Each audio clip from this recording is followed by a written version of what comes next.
The clock ticks closer to the 2021 general election. Both the opposition and the ruling NRM party are laying strategies to take the majority votes. Both opposition icon Dr. Kizza Besigye and President Museveni have been traversing the country in what seems to be a testing of the ground. Tonight we dig deep into the 2021 election politics and the debate on electoral reforms with NRM Secretary General Justine Kasule Lumumba and Dr. Kizza Besigye of the Forum for Democratic Change.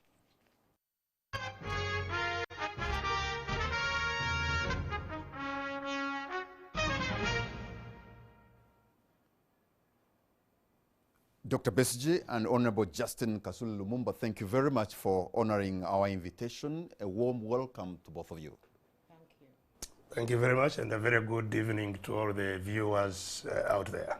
I can actually say that tonight the national spotlight is on you on matters of politics, and let me begin with you, Dr. Kizza Besigye, because as we move to 2021 election politics, I have heard you with a lot of clarity saying that the NRM government or party with Yoweri Museveni as the chairman, as a candidate, it is almost impossible to remove him using a ballot, if I quoted you well. Do you still have carried that view that you cannot win Museveni at the ballot box? Well, I think it's not the question of who to win or not to win at the ballot box. It is a question of the system of governance that we are confronted with, that we are dealing with in this country. And I would like you, Patrick, and all the viewers out there to focus on a fundamental concept that advises what type of politics we have or don't have. And this is the whole question of the rule of law and constitutionalism. You see, in Uganda, we have never had any leader vacate office peacefully and hand it over to another. Every leader has come into office with the help of force and has departed similarly. And that means that mediation of power is or has been through the use of force. Now, that's why it's critical that we understand whether there is a rule of law and constitutionalism in Uganda, because that's what advises then what kind of elections or politics that you can discuss. Now, the whole concept of the rule of law and constitutionalism seeks to establish systems that restrict the arbitrary use of power. In other words, that power is exercised in accordance with the law and institutions established under the law. That power is subordinated to the law. And that is what we should examine. Do we have a rule of law? Because it will answer many of the things that we are grappling with today. Whether, for example, we need reforms. Do we need electoral reforms? The question is, what are you reforming? Because if you have no rule of law, then the question must be, how do you So where do you stand on the question whether there's a rule of law or constitutionalism in Uganda? Where do you stand on that question? So on that question, which is a fundamental question for this country to engage with, I am very, very clear of the view that certainly there is no rule of law. In other words, there is arbitrary use of power. In other words, power is exercised outside the law. And how is that? How does that happen? You know, meaning you may have a constitution, but it's willfully violated. And, you know, look, let me give you an example, for example, what has happened since 2016, the last election, because we are talking about 2021. Immediately the voting ended in 2016, sorry. Before even the results were announced, our headquarters was invaded here in Najanankumbi. On the 19th, voting was on 18th of February. On 19th, our headquarters was invaded. we were in a meeting, the door was broken, burst into by police, and we were forcefully removed and detained in complete violation of the law. And I was detained, me the candidate, from then for a very long time.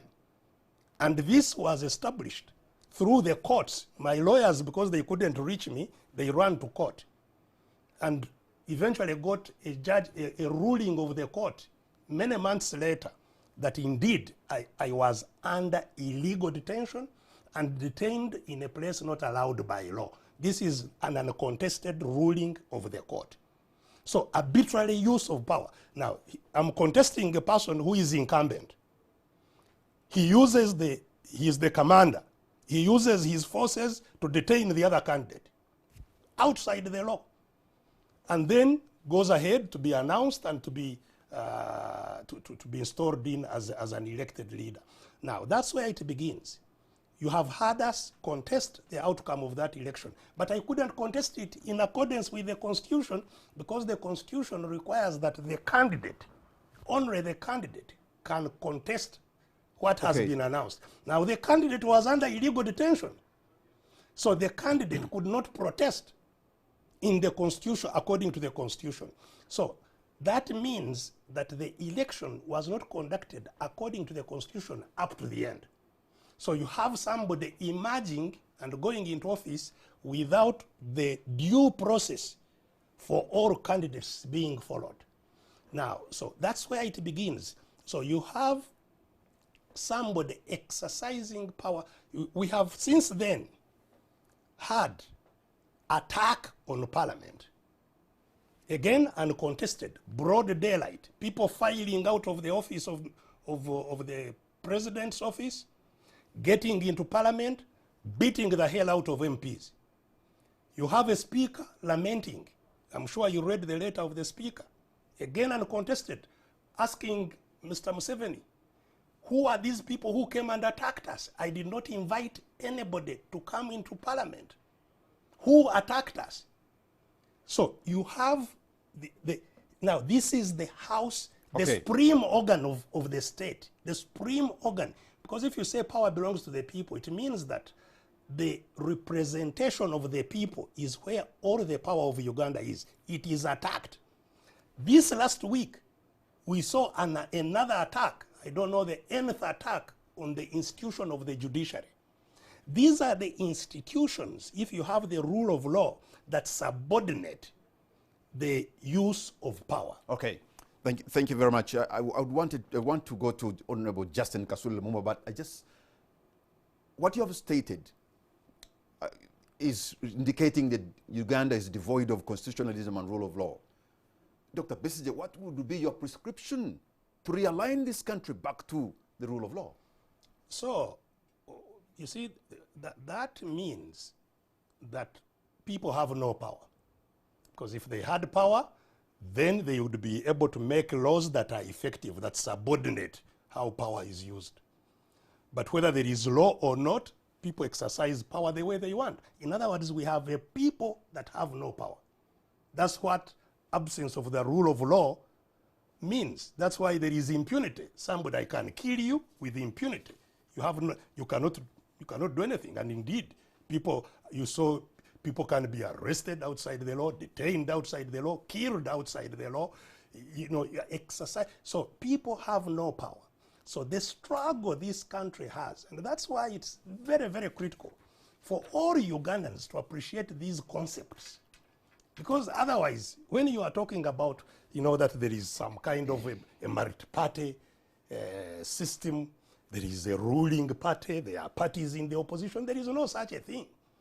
We have a country in captivity, captivated by those who control power outside the law, and people that are powerless, whose money can be taken from them, whether they like it or not. That's another concept of that. is how Bank of Uganda is raided. All right. Bank of Uganda is raided. I have to go now to the Secretary General, even though you did not respond on what you think should be done to realign this country back to the I'm still here. I'm sure I'll have an opportunity to explain myself. Honorable Justine Kasule Lumumba, on Tuesday you presented NRM views of electoral reforms before the Legal and Parliamentary Affairs Committee.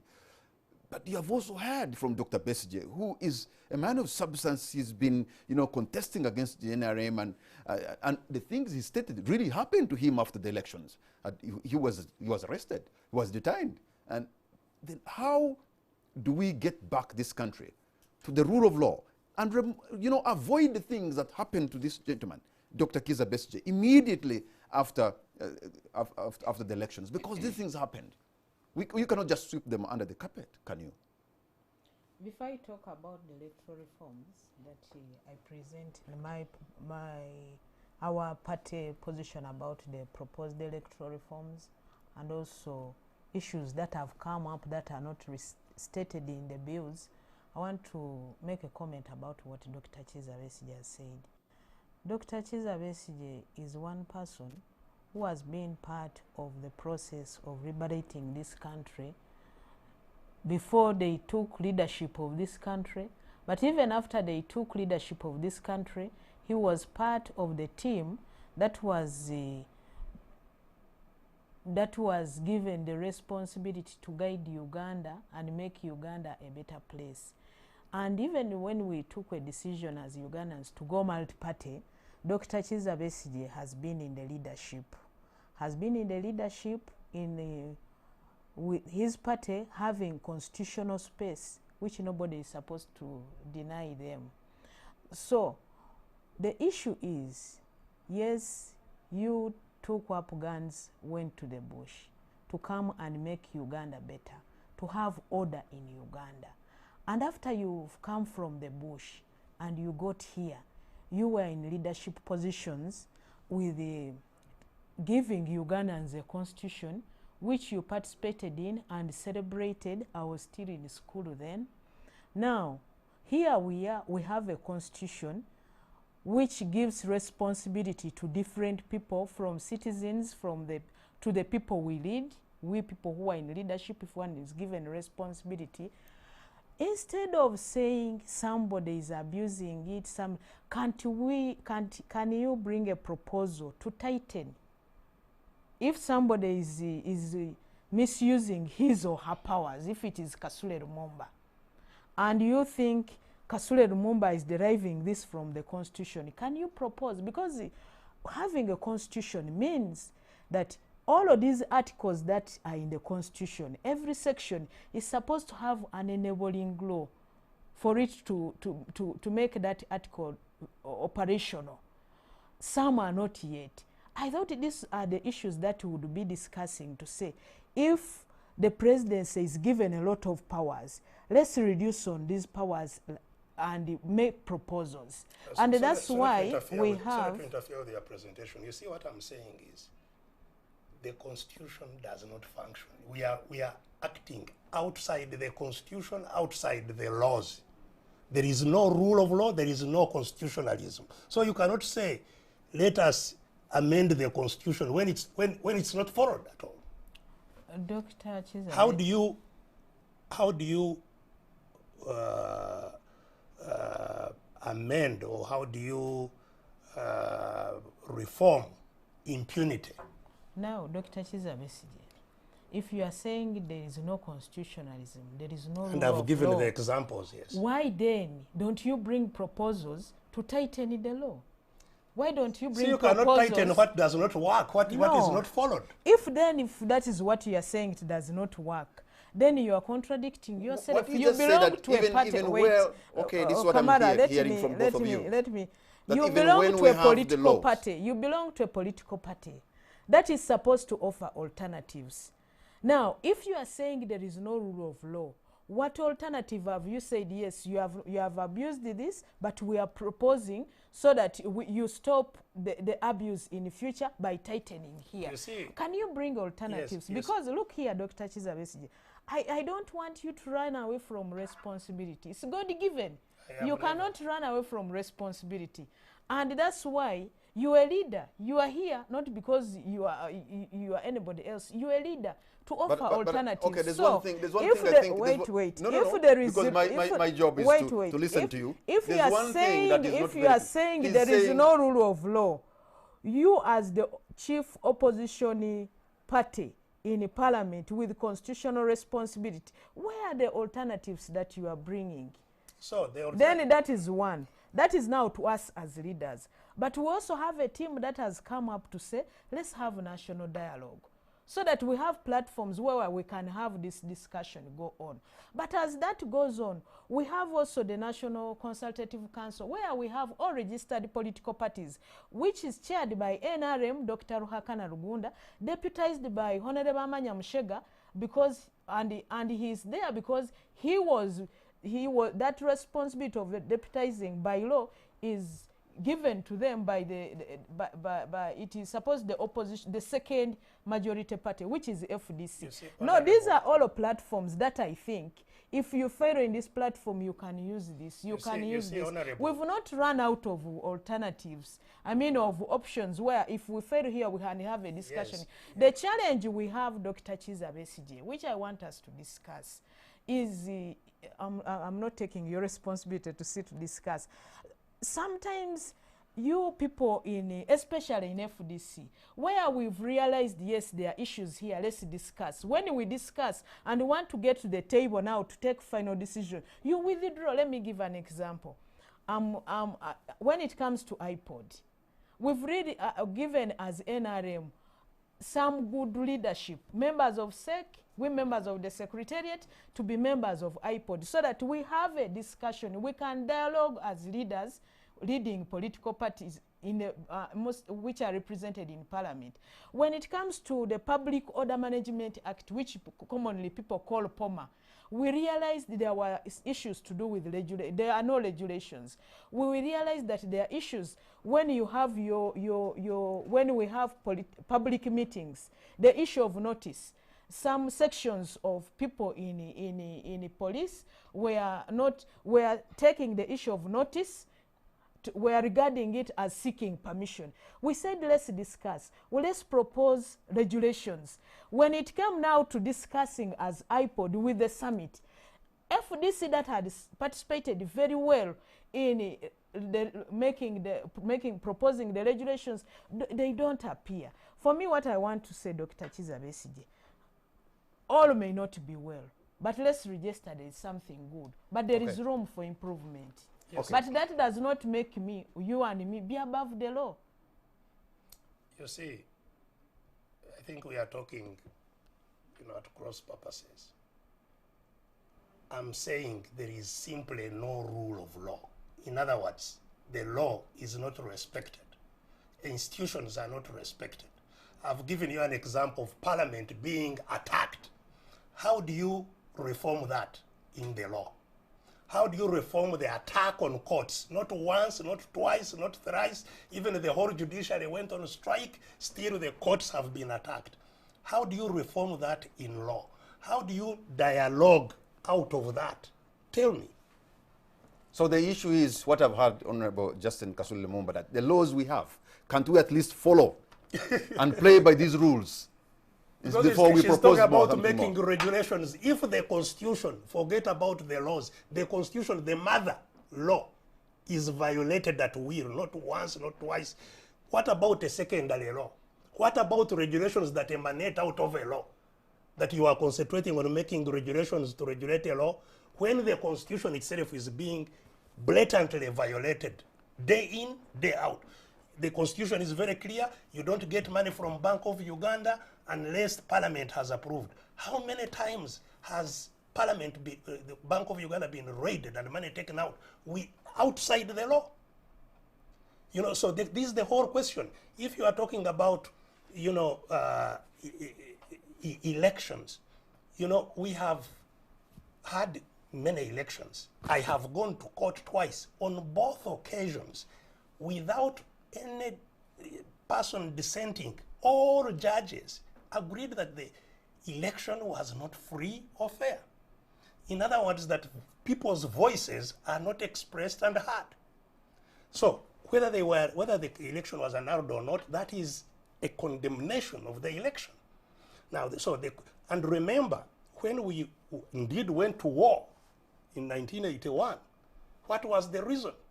The reason was that the election of 1980 had been stolen, and it resulted in war. So these matters we are talking about are extremely fundamental. And you're asking, what do we do then? What we do then is not a matter that affects me, it affects, and this is why, you know, some people think that even when they are operating from within the regime that is being run in that way, they think they are advantaged and can go on and defend it until what they are defending consumes them. And because eventually it will consume them. Because it's a dangerous system that you are operating from, that you are defending, which does not respect any laws. Okay. So this is a matter, all of us as Ugandans, and it's not a partisan matter, it's not an FDC matter, this is a matter of citizens. Citizens seeking to regain control of their country and regulating it according to their will. That is what it boils down to. So we have two sides to this, not FDC, DP, CP, whatever. We have a dictatorship, and a dictatorship is a system that does not follow the rule of law. That's exactly what it means, which exercises power, that is not regulated by law. That's what a dictatorship. So we have a dictatorship here, and we have the people here. And we must struggle to break down the dictatorship and impose the will of the people. So the question then that would be asked to me is, how do you do that? Or how do we do that together? Because this is a joint thing. Actually, that's a question I asked you earlier. Yes, it's not about you putting on yellow flower or whatever. This is about survival of all of us. And we need to do three things. First of all, because power is exercised by force, which is the reason it's not subordinatable, it means we must struggle to subordinate force. It means the struggle we are engaged in is a struggle for the subordination of military rule, of guns, so that guns are subordinate to civilian authority. That's the whole struggle we are engaged in. Okay. And we need to do three things to do that, to achieve that. The first one is for all citizens, including those who may be, confused, thinking that there is a multi-party political system and they are in a ruling pattern. So everybody to realize that this is a common scourge, that we all need to act together to create a new dispensation. So the first thing is awareness. And that is why, indeed, a regime that is dominating the people does everything in their power to stop people being awakened. That's why I'm pulled out of radio stations. What law is there that I am breaking being on the radio station and just giving my view? If my view is wrong, you can come and correct it. But I have been pulled out of radio stations that I have paid for, airtime and so on, many times, that we cannot hold meetings. That political parties cannot hold meetings, public meetings that are legitimate, that we make our people aware of the problem. So that is the first struggle. The first struggle is to get our people, the people of Uganda, awake. So what makes you secondly, once people are conscious, the second thing is that people must be organized to assert their will.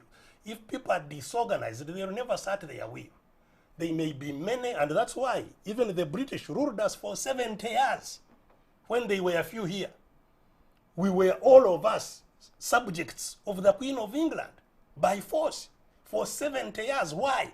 We were many disorganized. So we must, once we realize the challenges we have, all of us, we must organize to free ourselves. The other time, Dr. Besigye, please, whereas you speak with a lot of clarity on these issues and saying there's no rule of law and constitutionalism. And show it, yes. Yes, and again, sometimes you even say, I'm not going to participate in an election because ABCD is not there. The same you go and submit yourself and follow the same rules. You know the ground is not leveled. You actually tell us that when it comes to 2016 or 2021, I'm not going to take part because ABC is not available. again you jump into the same system So you think is so rotten and disorganized. So I don't understand. Why don't you be principled? So it's at two levels. First of all, let's clear the principles involved, whether what I am saying makes sense or doesn't make sense, before you turn to what I do. So if we are on clear ground that we have a system that it does not follow the rule of law or constitutionalism, then, you know, the question is, how do we get out? And I've provided what we need to do. So the question is, what have I been doing in respect of that? You see, where you have the kind of abuse of rights that we have been subjected to, which I have talked about. I'm not allowed to hold meetings. I'm not allowed to do this. I'm not allowed to do that. Every opportunity, and the election brings about wonderful opportunity, because the regime, the dictatorship, has an interest in an election to justify itself, to legitimize itself. I didn't come as an observer. And so when it wants to justify itself, to legitimize itself, and conducts an election, it's a wonderful opportunity for us. So that's the reason you're giving. Conscientize people. Okay, Honorable Justine Kasule Lumumba, having given that kind of background and stating the facts as he knows them, and yet here you are proposing some reforms in an environment where Dr. Besigye says there is no rule of law or constitutionalism. How do you respond to some of this? One, as Uganda, we have a constitution to which he participated much more than me. And as I said before, he does not recognize that there is rule of law in Uganda. Everything is done outside the constitution. Why then is he still having members in parliament from his party? Because they themselves would have started by showing us, by not being part of the constitution that establishes parliament and where his members are. He's a leader in the party. That's one. Two, where he says the people to be given back the power. In the Ugandans, when do they exercise their power? Part of it is electing leaders. And the leaders they've elected leaders to lead them from different political parties, including his political party. Because they are leaders from his political party at different levels who are also leading Uganda in the same constitution which he doesn't regard as existing. So when it comes to issues to do with his members leading Uganda at the different levels, whether in parliament or different political local governments, he's saying they are leading Uganda outside the constitution because he does not recognize the constitution. That's a contradiction on his side. Then when Ugandans, the constitution gives them the right to choose leaders after every 5 years. And the Ugandans have been choosing leaders after the 5 years. That is clear in the constitution. When he doesn't win as a presidential candidate, then he says it is not right. It's not a constitution. They're not doing it in the constitution. But when they've won other seats as the members of his party, then does he still recognize the same constitution or not? No, we should now get it clear. Then, I've really, Dr. Kizza Besigye, I've really kept quiet and listened to you as my senior leader, because you're an elder in this country, and I recognize that. So, when you say Ugandans to assert their will, where is the challenge? Let's come up and say, if Ugandans to assert their will, there are issues which me and him recognize, like issues of corruption, where you find an individual taking up what is supposed to be used by a community and an individual benefits from that. That one, I would also say, let's join hands and fight it. Like he said, they affect all of us. It affects all of us. Whether you are who corruption affects us negatively. So when he says Ugandans to have their own will, Ugandans vote their leaders. They vote both those in NRM and outside NRM. Ugandans vote after a certain interval, which is 5 years. So we have people from his party leading local governments. And so when he says outside the constitution, why do members of your party take up leadership and serve this country in the different offices under the same constitution that you reject? Okay, thank you. So just a quick, update. You see, I don't just say because I have not been declared winner, I don't accept the election. I would like, this is a conversation that Ugandans are watching.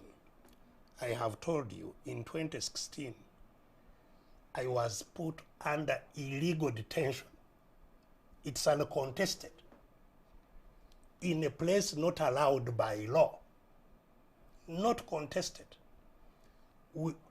The Constitution provides that if I don't accept what has come out in the election, I can challenge it within 10 days, only 10 days, in which I was under illegal detention. Not even my lawyers could get to me. That's why they ran to court, So this is what we are talking about, specific things that show the absence of the rule of law. We are talking about the attack on parliament. This, you see, this is unprecedented. Even when people talk about the pigeonhole constitution of 1967 under the UPC government, soldiers never entered the chamber of parliament to beat up people. You never had a speaker lamenting to the president who attacked us. This is uncontested. That parliament was attacked, the speaker did not know who attacked it. But you have seen the attack on courts. It's uncontested. So let me conclude on what you said. You said if there was corruption, we would unite. This is wonderful.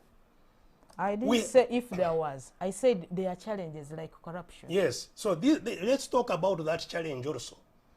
We have an unprecedented situation again, where the top leaders of Uganda have been indicted for corruption in a foreign country, where there is evidence, mountains of evidence, in an open court, in an open federal court, which evidence is now available with us, because it's in an open court, it's available with us.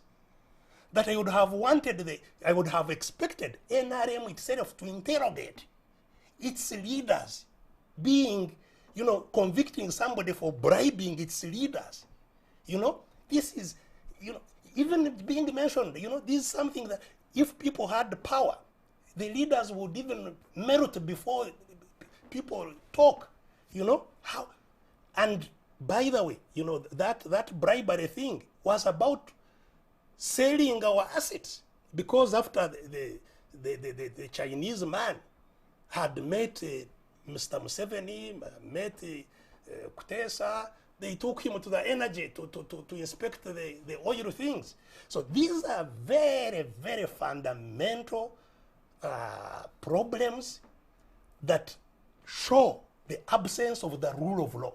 Because again, not within the party, not within government, not within anywhere, that you see these matters, contended with. Because, the kind of evidence that the country was lucky to see, where everything, where the money passed, the customs, the way it came, all these things are there with everybody. All Ugandans, I'm sure most Ugandans who follow know all these things. Everybody is quiet.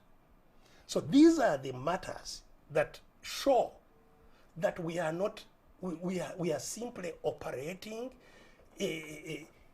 it's not even an ordinary dictatorship. It's okay. Okay.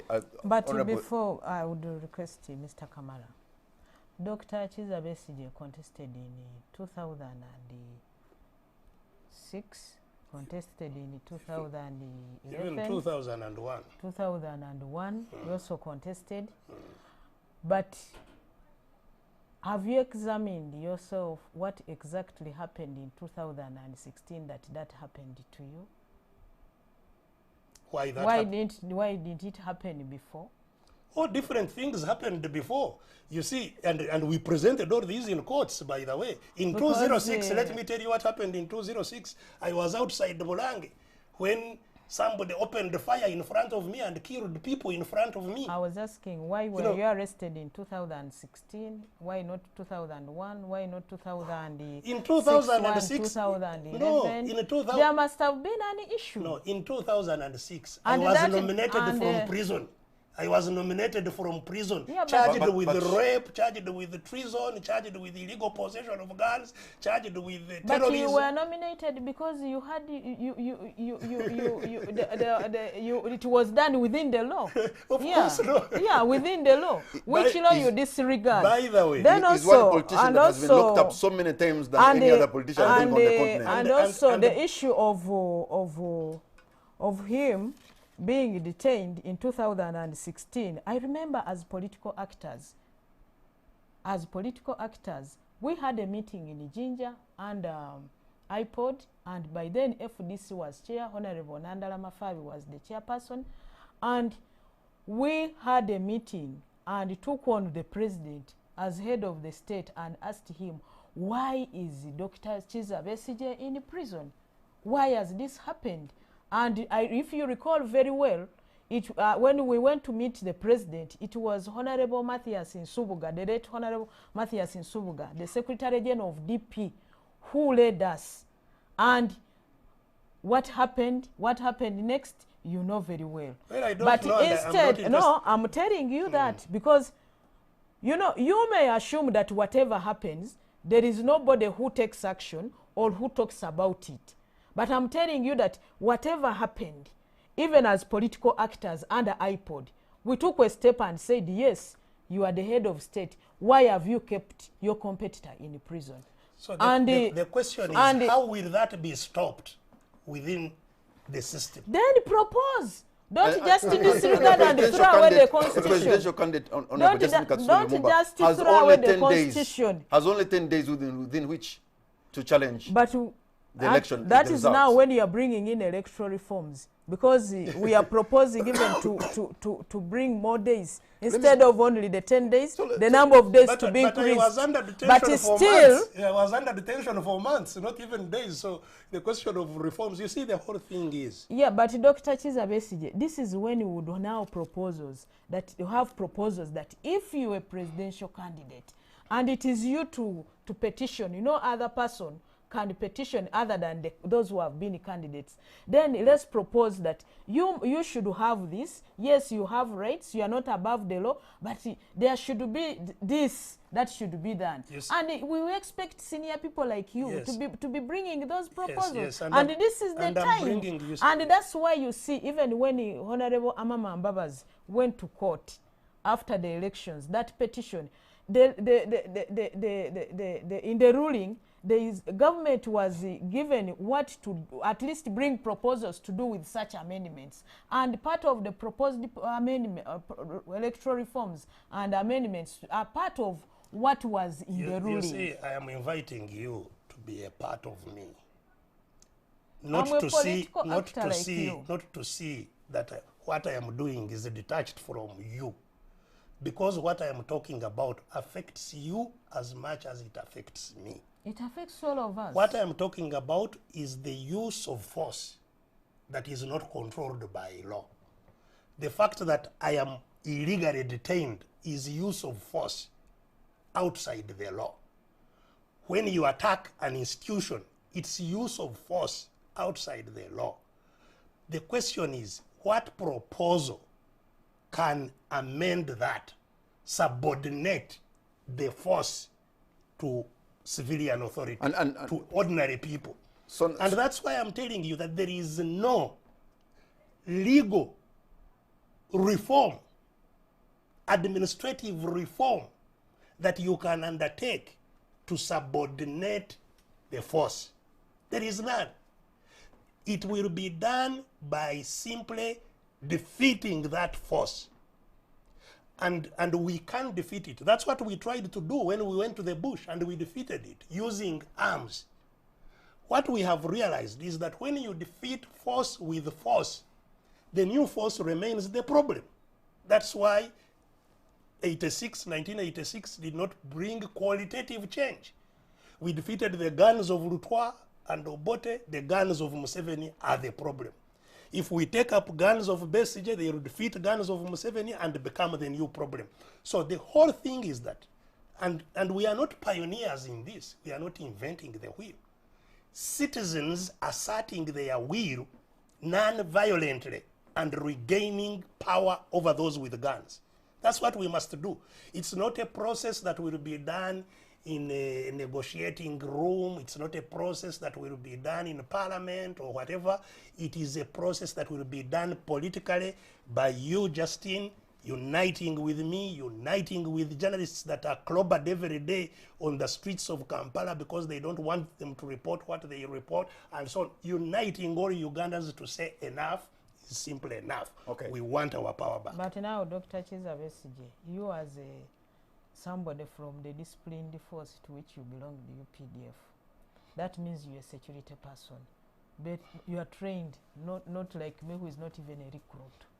In case you are part of the state and you detect that there is somebody planning to do something that will hurt others, what would you do as a security personnel? Well, you stop them. Why should you let others be hurt? The question is, you do so within the law. You know, whatever law and order, how do you stop, law and order is them? Maintained within the law. How do you stop them?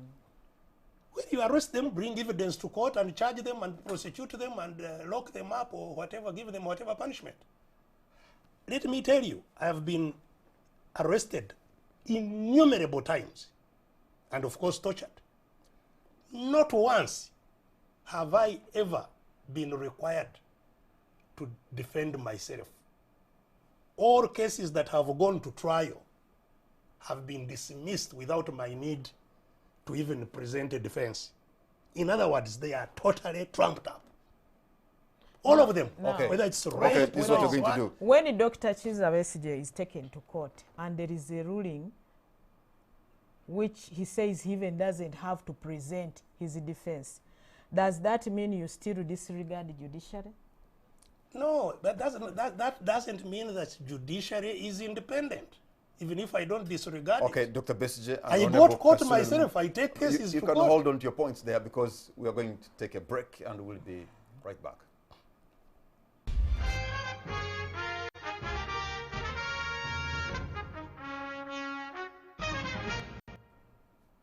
Welcome back. You're watching On the Spot. My name is Patrick Kamara. My guest tonight are Honorable Justine Kasule Lumumba, the Secretary General of the NRM Party, and we have Dr. Kizza Besigye of the Forum for Democratic Change.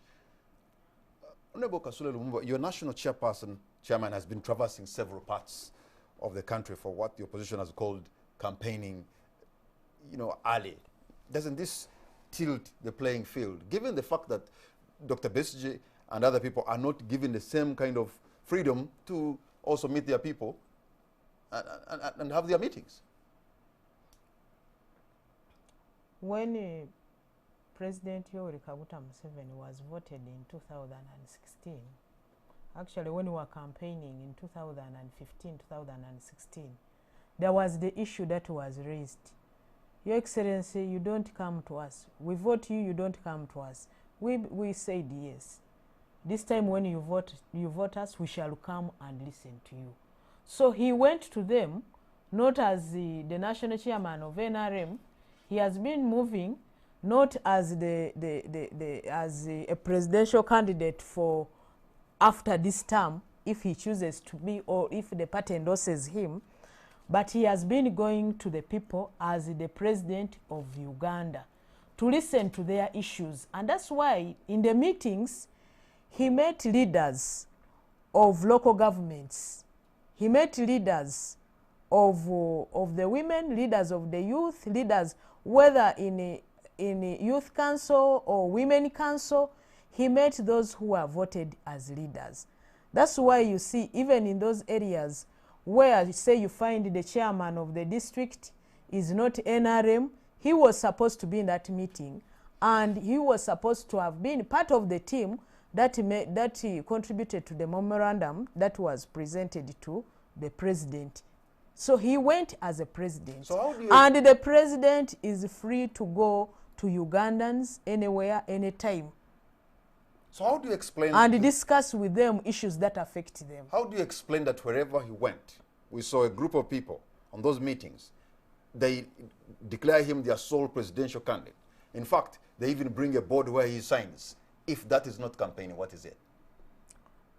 You know, politicians are free to express themselves, provided they're hurting nobody. But that is pure campaign. Sole candidature was what was being politicians are free to express you have members themselves. Of your own that's party why you find who are that going to court to challenge the sole candidature issue. That's why you find that even when he was in Lango, even the UPC people were part of the meeting, and they said, we also want you to be our presidential candidate.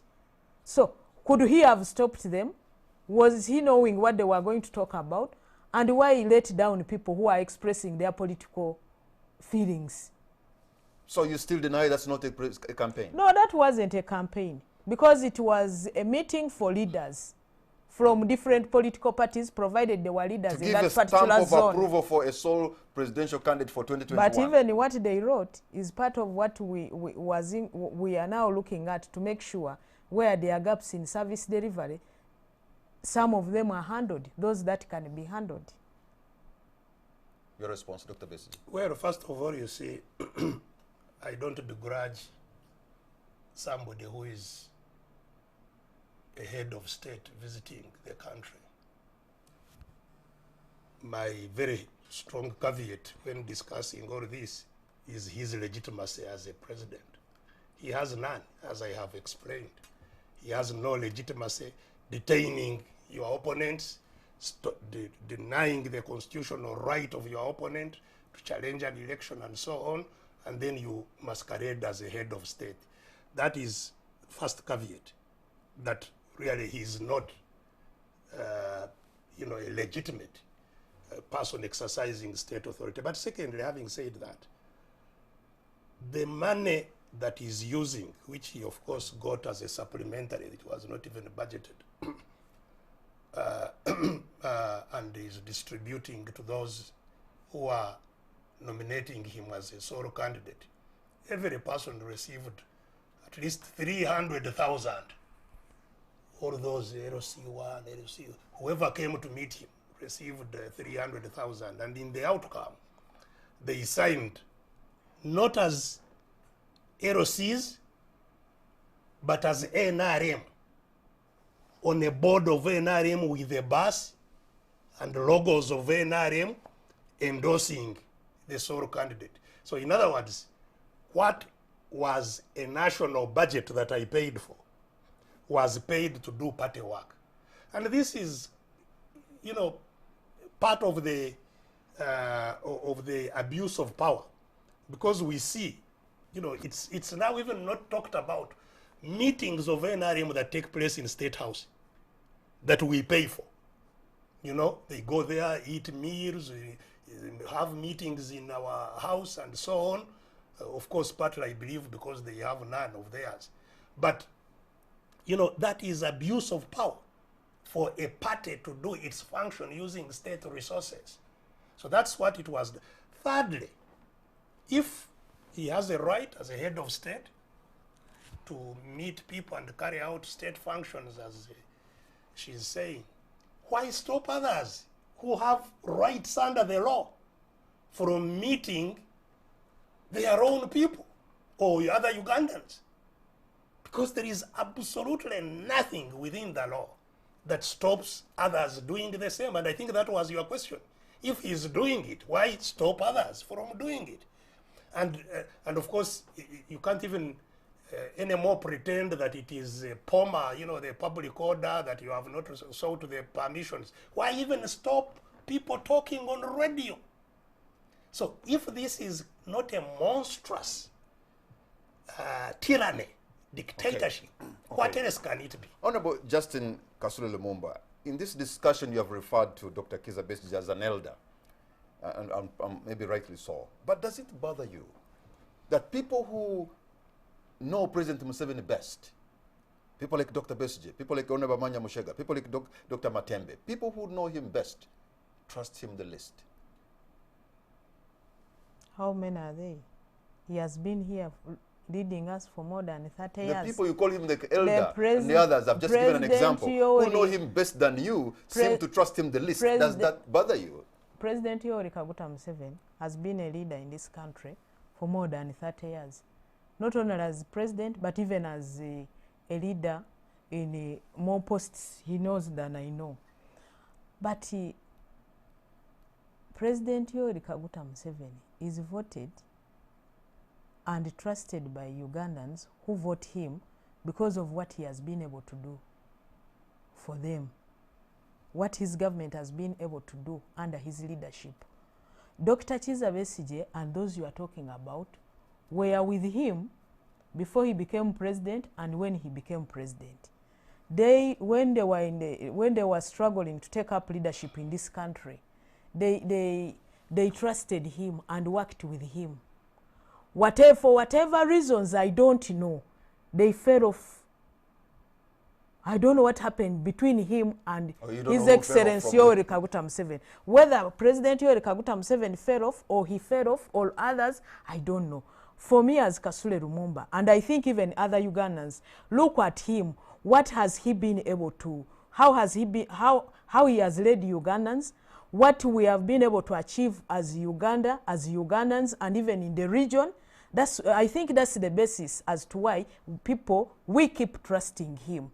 So I cannot base my trust to him based on Dr. Kizza Besigye. I don't know the reasons.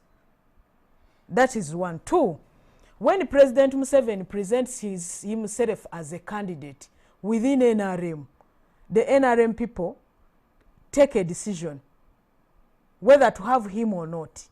And then the NRM party presents him to the country as a presidential candidate. The Ugandans vote him, not because of anything else, I assume because of what the issues of service delivery. He knows why they went to the bush much better than me.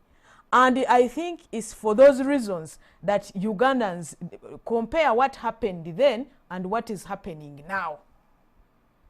And that they decided to vote him. So even when he himself, Dr. Kizza Besigye, declares him an illegitimate candidate, when people have voted him and he's been declared by the Electoral Commission as a winner, you know, Dr. Kizza Besigye, for the little time I've been in the national, at the national level as the Secretary General of NRM when we are having elections, let me talk of 2016.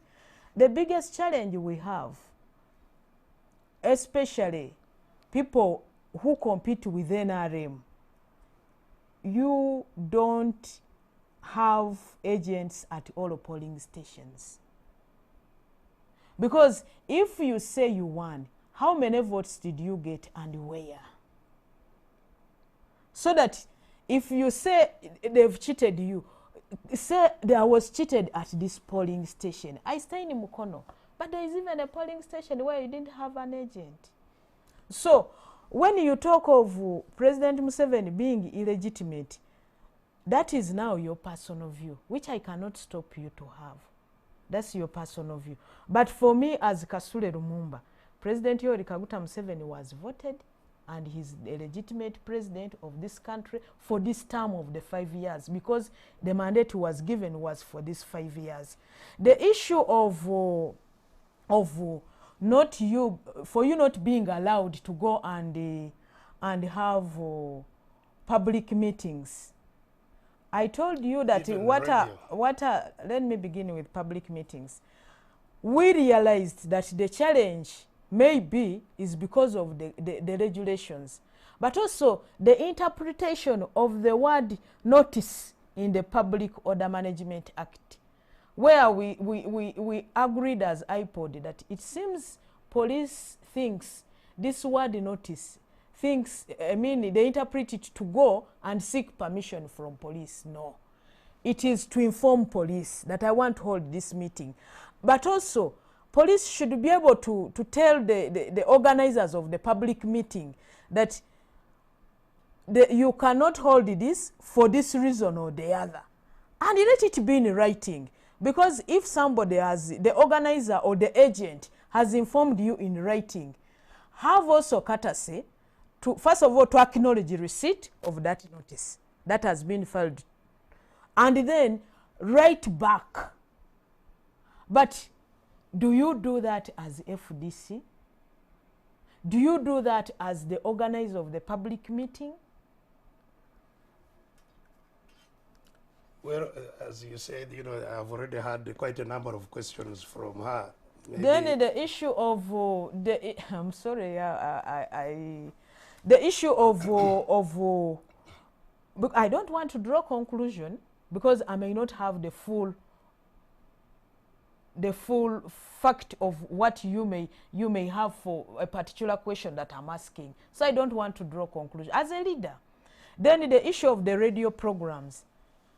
If you are inciting violence, there is no way the security people, the police, the state, people within the state can leave you to continue inciting violence until people have fought. That's when they will stop your program on the radio. Sometimes, and because of the freedom that which was ushered in this country, to which you were part of, sometimes people abuse the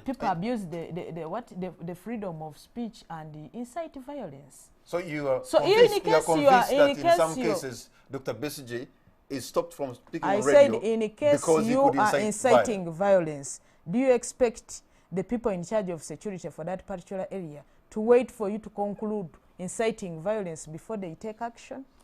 You see, and if they've done that, you go and discuss with them, and if they can't listen, you can't have a good discussion, then you go to court. Because you already told me that even court, without even him presenting his side of the story, without even him presenting, the court has ruled in his favor. You have also put a question to him, so let him respond. He actually put many questions. First of all, of course, he was asserting that Mr. Museveni was elected. Let me tell you, and you say you didn't know why he went to the bush. He has written it, he has put it in writing. He went to the bush. I said I don't know, I don't know as much as you know. Well, because you were part of it. But at least you know what he has written down. Yes. I hope you have read it, that he went to the bush because the elections were rigged. 1980, and somebody was announced as a winner and was sworn in, and there was parliament, and our party, I was still in the same party as him, called the Uganda Patriotic Movement. Our party won one seat in parliament, so we also had a member of parliament. Dr. Chiu. Yes, we had a member of parliament. So, and they were courts. So, why didn't he go to court? Why didn't his member of parliament go to parliament to ask for reforms, which you are talking about? The reason is for the same situation that I am describing, that there was no rule of law. Once there is no rule of law and constitutionalism, then you cannot seek protection of the law because it's not being observed. When people are being killed outside the law, when people are being detained outside the law.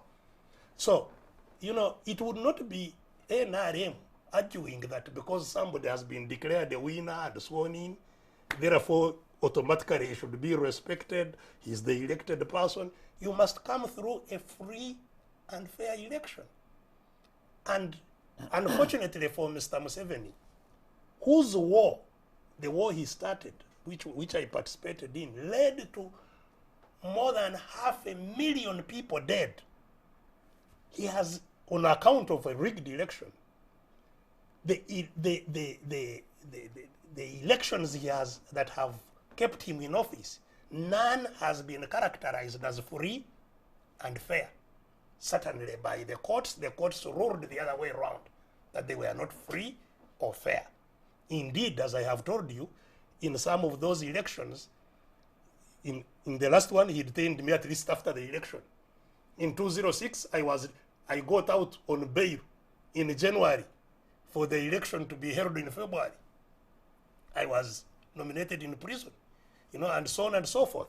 So, this is why I say that why we parted from Mr. Museveni is not something to postulate about. I have given you accounts. You have not contested any of those, blatant violations where there is rule outside the law. You have not, terrible things, attacking parliament, attacking courts, where you, detain your opponents, where, corruption, massive corruption, things that should be investigated, like Kasule massacre. Kasule massacre is part of electoral violence, actually, because Kasule is one area that indeed in 2016, defiantly, and it was a big struggle, where they, even at the Tale Center, killed somebody, but eventually defiantly fought and asserted the will of the people of Kasule. Unfortunately for them, the rest of the country was still not yet well organized. So if people are well organized, they can fight during an election and assert their will. But they can also fight outside an election and assert their will. Just like indeed Mr. Museveni asserted the will of those with arms outside the election. People can do so, and I would call upon them to do so. The Constitution requires them to do so. Once our Constitution is very clear, Article 3. Are you rallying the people of Uganda to pick up arms and fight? No. To fight, but to fight, yes. Not to pick up arms. Even picking up arms is allowed by our Constitution, Article 3. When the Constitution has been trampled, as it has in the cases I have described, Article 3 imposes a duty on us, on every one of us, to make sure that a constitutional order is restored. That we should do everything within our power, not just through an election or through anything within our power. So that's what is required. This country is in a deep, deep crisis. That we have, Uganda was formed by the British and Europeans in 1890. From 1890 up to today, no leader has ever handed over power to another. That Ugandans are controlled by guns. It's a time we subordinated these guns. And that's the struggle that is on. It's not about FDC, it's not about, yellow, blue, what? No, it's about Ugandans having control of over their wealth. Their wealth is being, land. Look at what is happening with the land. Once you have no power, you have no control over wealth. Okay. Look at what is going to happen to the oil. All these things. Look what, Kampala has been stolen. All through. By the way, when I talk about where he was detained, where he nearly died, it is in this very house where we are seated. I nearly got killed in 1981 here in this conference center where this where this television station is. Many people I was with in prison here have never been seen. Some senior people, ambassadors, magistrates, we were together in a prison here. They have never been seen. So these guys... Was that before you took leadership as after the bush? Yeah, that's what forced me to go to the bush. I was a medical doctor. So you mean they used to detain you before you went to the bush? Of course. Escaping from detention is not only through this regime. These are tactics you learned from long ago. Yes, we were detained under Amin, we were detained under the Bote regime, we have been detained under Museveni regime, and so this is why you say this must end.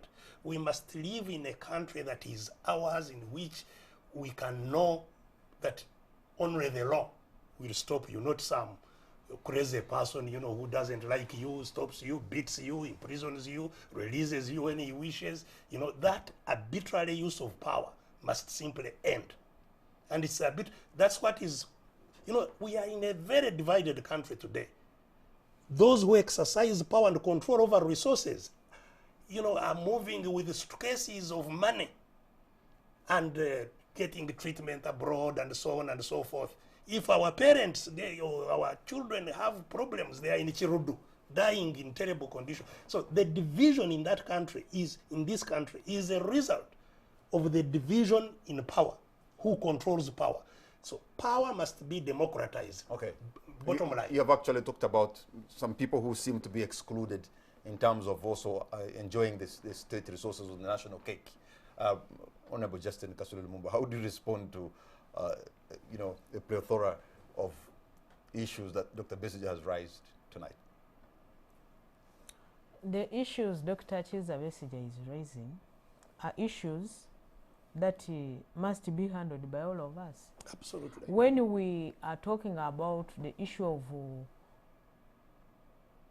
medicine in health centers, National Medical Stores provides and goes and delivers to the health center. They are not stolen by people from outside Uganda. They are stolen by we ourselves, our relatives, our parents, our brothers, our sisters. They are not stolen by only people who belong to NRM. They are stolen by people who belong to all political parties. And we are saying, yes, government has said, let's even label the drugs. And you find UG on a tablet. But it is sold to somebody at a small drug shop, and this person buys. So it's the responsibility of Dr. Kizza Besigye and me to tell a Ugandan that they are selling to you what belongs to you. And if you see it, please report here. And if they report to you and you are the one in charge, please take action. So that is our responsibility. It's a responsibility for all of us. Issues of service delivery, they concern all of us.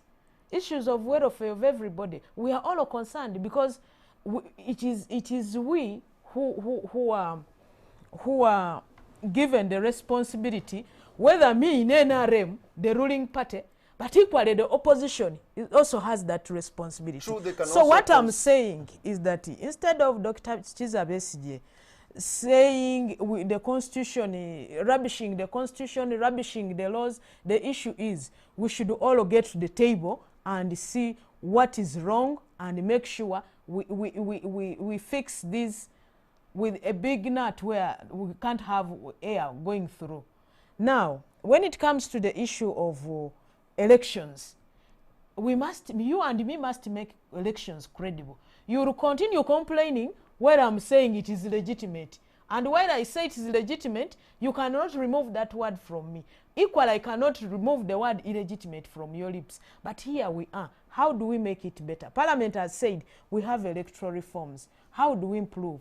Government has said these are our proposals. And then there are proposals that are brought because of the ruling that was made in 2016.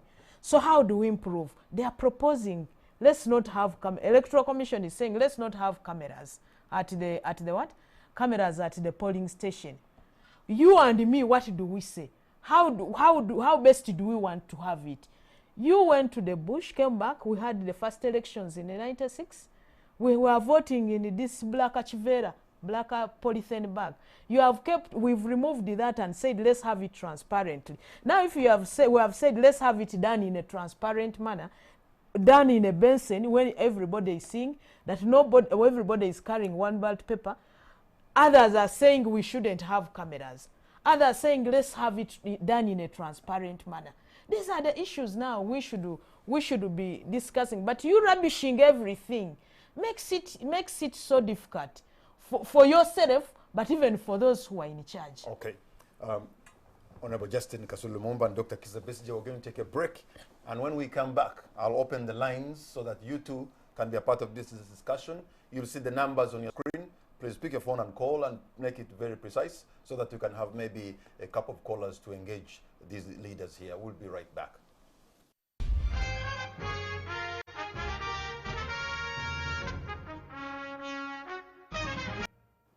Welcome back. You're watching On the Spot. My name is Patrick Kamara and my guest tonight are Honorable Justine Kasule Lumumba, who's the Secretary General of the NRM Party, and Dr. Kizza Besigye of the Forum for Democratic Change. And in this segment, I promised earlier that I'll open the line so that you can be a part of this discussion by ringing in the numbers on the screen and tell us what you think about the issues that we've been discussing in the last 1 hour. But I think now we should be able to change gears and look at something different.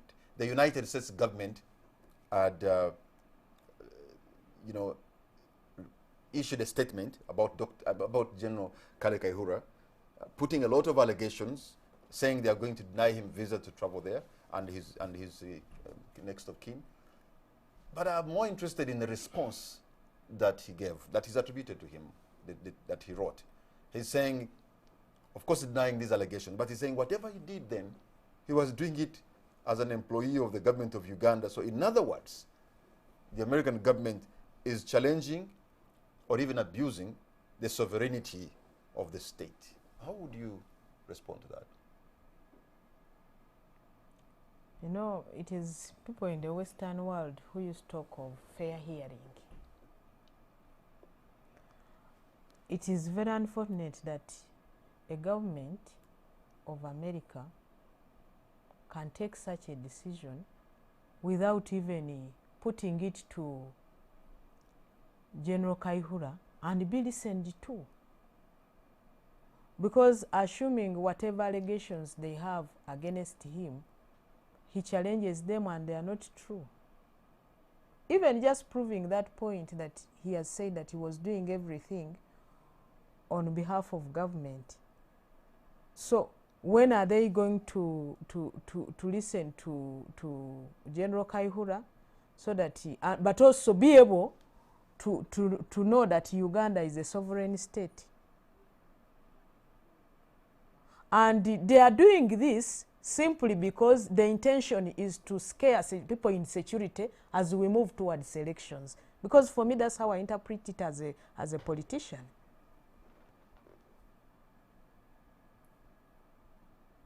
So I would really argue the American government that looks at, that is known to really respect human rights, to be the leader in respecting human rights, to listen to General Kaihura as a person, but also know Uganda is a sovereign state.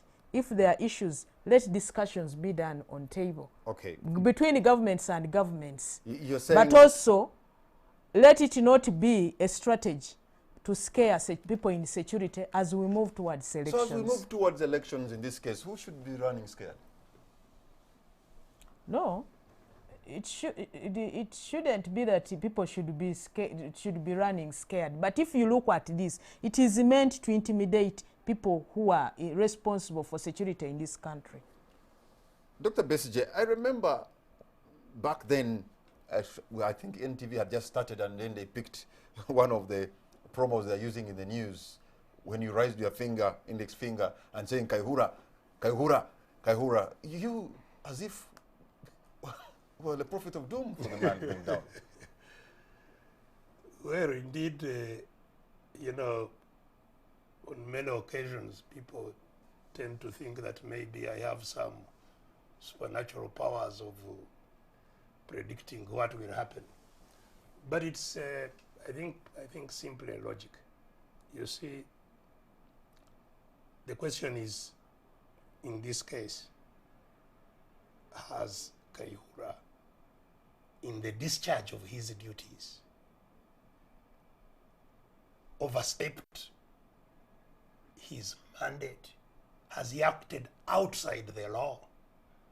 And don't forget that we have tried to prosecute him ourselves here, and the DPP has discontinued those prosecutions and in fact acted in a manner that is really abusive of our constitution itself, because when the DPP takes over a case, it should take it over not to end it, but to prosecute it.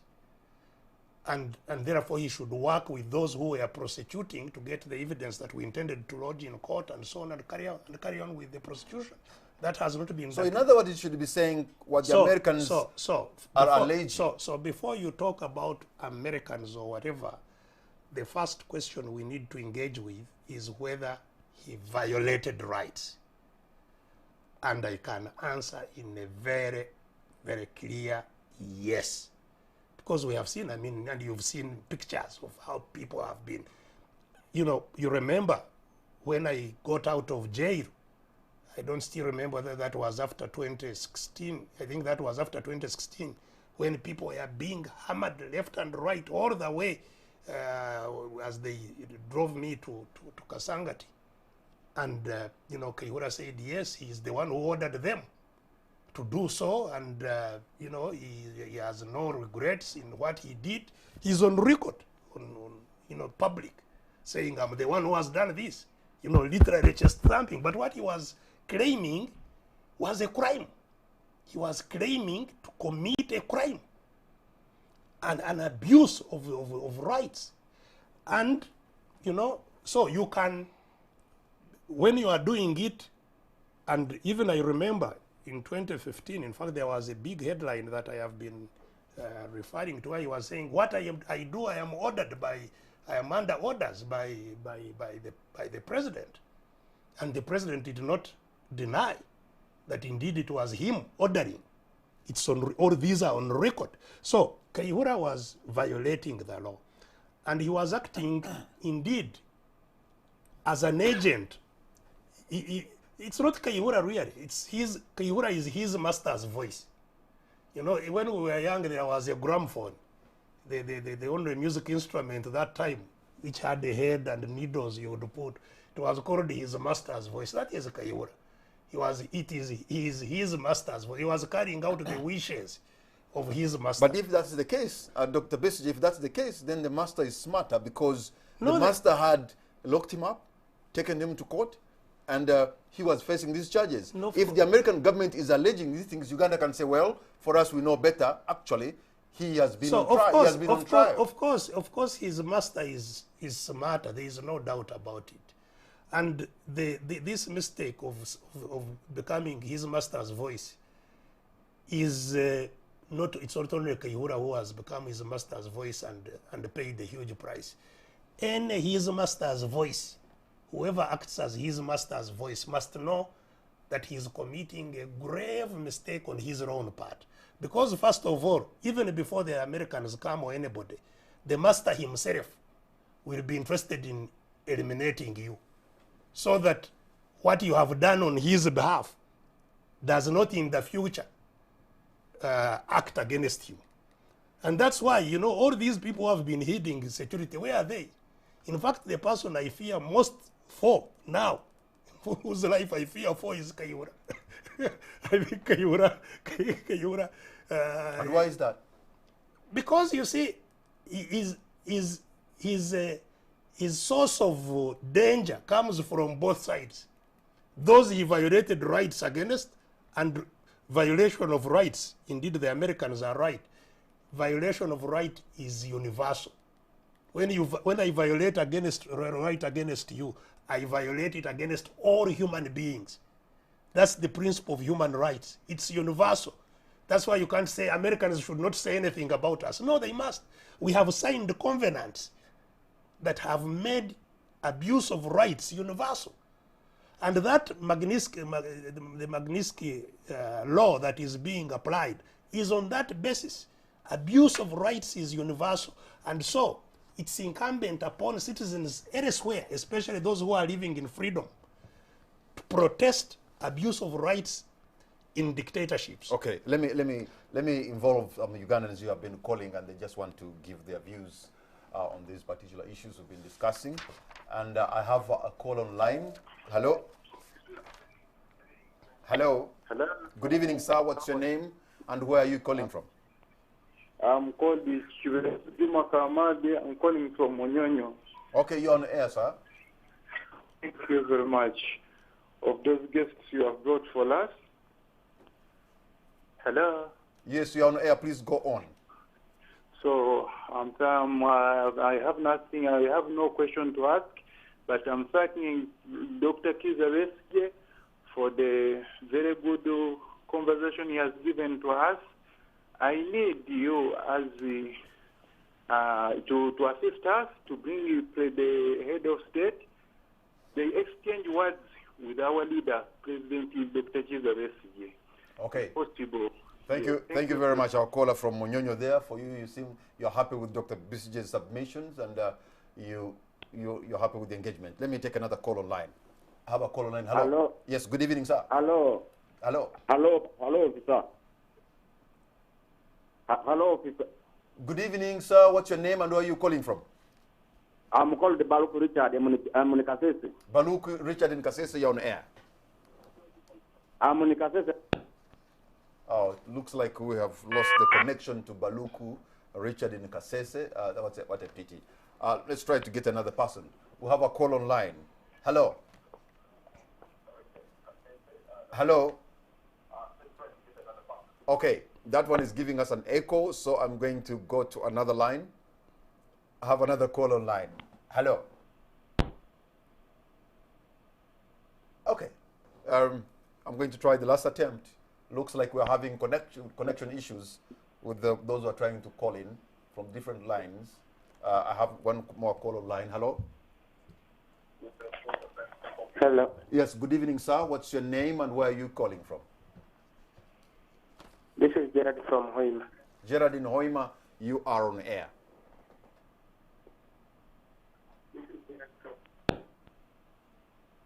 Gerard, you're on air. Okay.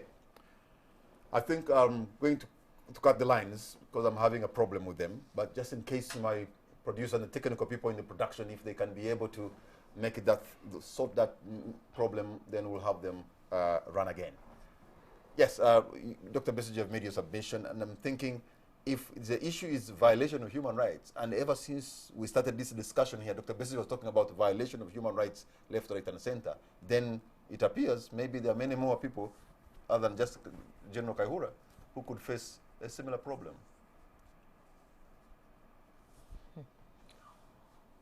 We have the laws in this country, and I expect everybody to be working within the law. But what I would think, if anybody acts outside the law, it should be the responsibility of all of us, including myself, to make sure we bring it out. So the issue of whatever pronouncements the American government has made on General Kaihura, I still insist he should be listened to. Yes, it is universal, like you say, but have they proved? Yes, he was the head of the institution.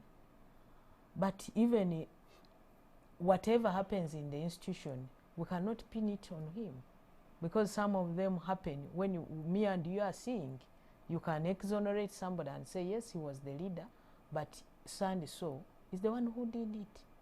Like I remember very well when Dr. Kizza Besigye was in his car around the roundabout Kubiri, and somebody went and hit the screen, and they spread, I think, pepper on him.